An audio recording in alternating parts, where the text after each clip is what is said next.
Have you ever received feedback that was probably meant to be something to help you, but instead sent you in a whole spiral of emotions? Me too. Have you ever received feedback, and I'm sure it was meant to help, but instead it sent you in a full-blown emotional spiral? Me too. And maybe you nodded and you said, that's fair, but then later, I don't know if this happens to you, you replayed it in your head and you thought, am I bad at my job? Do they not like me? Do they think I'm incompetent? Is this who I am? As a recovering overthinker, I completely understand this, and this happens to a lot of us, but the way that we receive feedback and choose to receive it, and it is a choice, can completely change how it feels for us, and in turn, how it improves our life. If this sounds familiar, then this video is for you. There's a book called Thanks for the Feedback by Douglas Stone and Sheila Heen, and I know a lot of my friends don't love the idea of reading a book. They're like, ugh, 6 hours, that's so long, that's so painful. And I get it. For years, I didn't love reading. Now I'm really into it, either reading it physically or I love an audiobook, and I just put little bookmarks on things that I like. So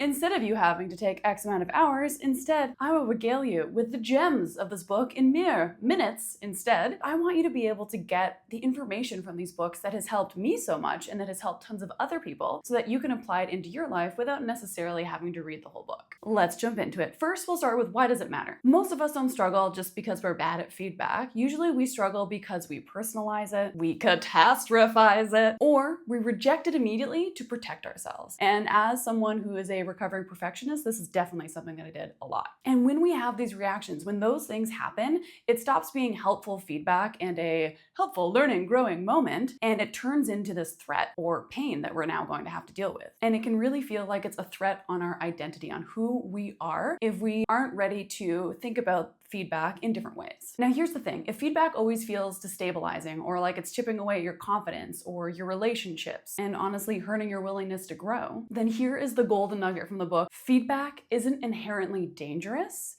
It's how it's interpreted. So feedback by itself isn't necessarily dangerous, but the way that we choose, and I say choose strongly, to interpret it can make it dangerous to us. Or it can make it excellent. It can make it this great growth opportunity, which is what feedback should be. Now, throughout this video, to make it a little bit more interactive, I thought I'd add in some journaling prompts. I highly suggest pausing this and grabbing a notebook. There'll also be a PDF if you prefer to kind of sit down and do it all at the end. You can download the PDF and you can go through these journaling prompts yourself. And this way you're able to do some exercises along with this. We tend to learn a lot better if we're actually doing something versus passively listening to something. If right now you're in a moment where you really just want to listen to something while you're doing something else, I totally get it as someone who has ADHD, but I'll mention them throughout. And if you want to pause the video, you certainly can, and you can do these journaling prompts as we go along. I'd love you to think about a piece of feedback that stayed with you, maybe longer than it should have, and write down what was the story that you were telling yourself about that feedback. What did it mean about you?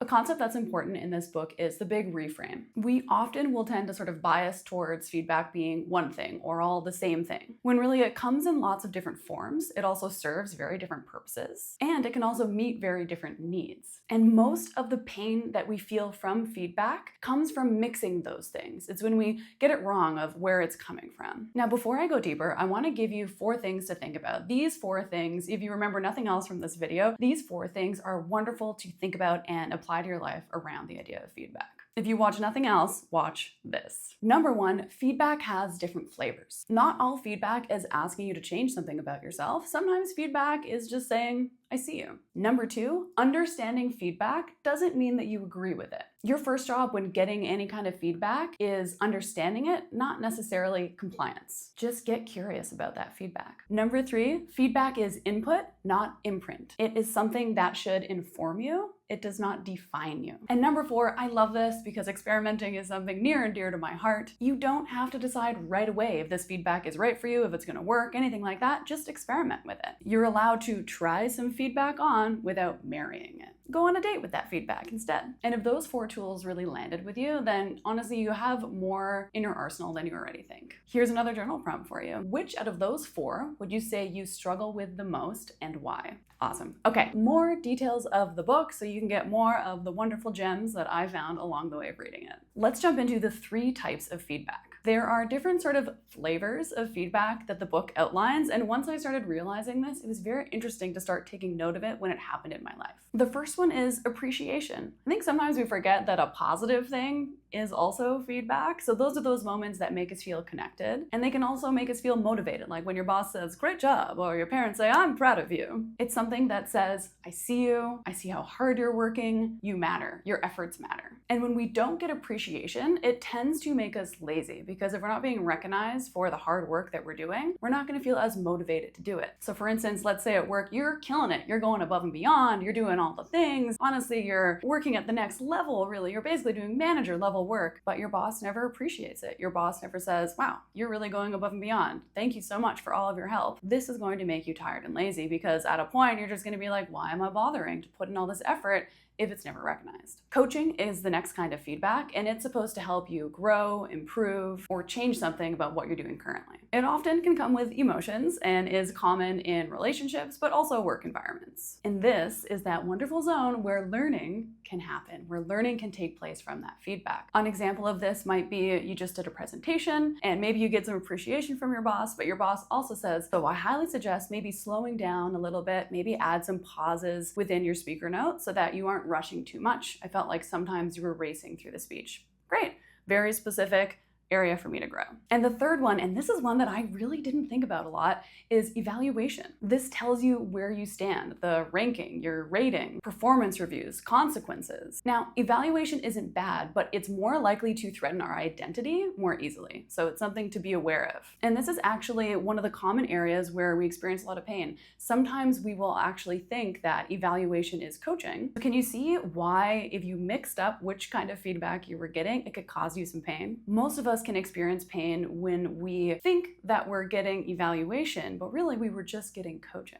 Here's a journaling prompt for you. Think about some recent feedback that you got and think about which one did it fall under. Was it evaluation, appreciation, or coaching? Which one did you think it was? And now thinking about it again, which one do you think maybe it was meant to be? Next, we're going to look at stepping back from feedback. We need to learn to step back from the feedback and take a moment with it. We need to learn to also look around at the system around the feedback. Maybe you need to ask yourself questions like, is this about differences between me and them? Is this about role expectations? Is the environment, process, or pressure contributing? When you're able to step back and look at those systems, it can soften that judgment a bit. And then because of that, accountability becomes more possible. I always like to think about your brain and what's happening. I love science, I love studies and all that good stuff. So let's talk a little bit about what's happening in your brain when you get feedback. When we receive feedback, our amygdala acts like an alarm system. Threat detected, identity at risk, danger, danger.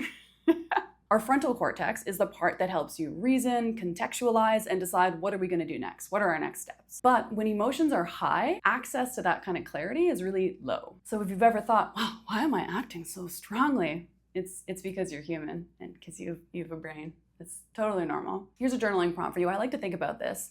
When you feel defensive, what does your body do? For me, I tend to get a little bit flushed and I get warm, and maybe my heart rate will go up. And sometimes just even noticing that, grounding yourself in that for a second and then continuing the conversation can be really helpful. Here's an exercise from the book that I would love you to try. I really found it helpful. Think about feedback that you've gotten in the last few months, big or small. Now first, assume that that feedback was evaluation. It was a ranking of you and your work or you as a person. What would that feedback say about you? Now, imagine that exact same feedback was given to you to be coaching, something that you might learn from. Now try this a few times, go through a few examples, and you'll notice that you tend to skew one way or the other. You tend to assume it's evaluation, which is something that I used to do a lot. Now, most of the time, I'm pretty good at seeing things as coaching, as ways to improve, but it's something that sometimes I will, in my brain, be thinking, this is coaching, this is coaching, this is coaching, because it can be, I think, a natural human instinct to see things as evaluation when you get feedback. Let's hop into identity triggers and asking better questions. The book talks about 3 common triggers that we have, and then questions to ask either yourself or the person in front of you giving the feedback